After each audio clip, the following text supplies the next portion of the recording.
You know those moments when World Rugby announces something revolutionary and expects every fan to nod, smile, and clap politely? Well, brace yourself, because what they've just confirmed about the World Rugby Nations Cup and the new Nations Championship is being sold as the future of the sport. But a lot of people are already questioning whether this future is actually a stitched up power play. World Rugby has now confirmed that preparations for the World Rugby Nations Cup are running at full speed, with 11 of the 12 teams already locked in for the competition starting in 2026. The final team will only be confirmed after the RWC 2027 final qualification tournament ends on the 18th of November. According to World Rugby, this is all part of the reimagination of the global calendar. But let's be honest, every time that phrase gets used, fans from the Southern Hemisphere feel a little nervous.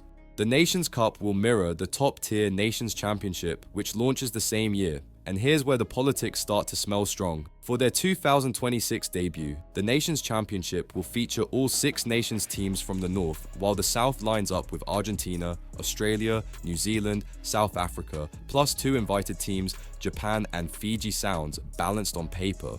But is it?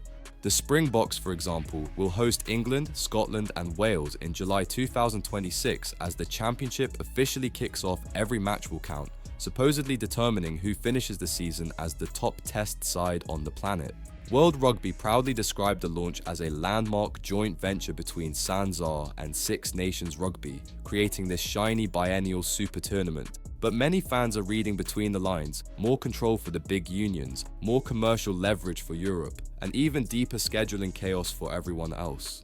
After 6 rounds, everything ends in a so-called first-of-its-kind finals weekend at the Allianz Stadium at Twickenham in November 2026. The idea? 3 days of double headers with the Northern and Southern Hemispheres' top teams colliding. World Rugby claims it will be a dramatic climax where every fixture matters. And here comes the line that's already upsetting traditionalists.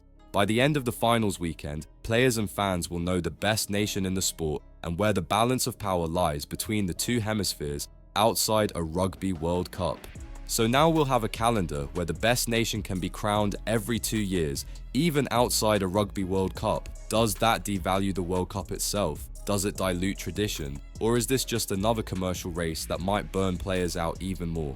Meanwhile, the Springboks 2026 schedule is absolutely loaded. Mid-year, England, 4th July, Scotland, 11th July, Wales, 18th July, end of year, Italy, 6th to 8th November, France, 13th to 15th November, Ireland, 21st November.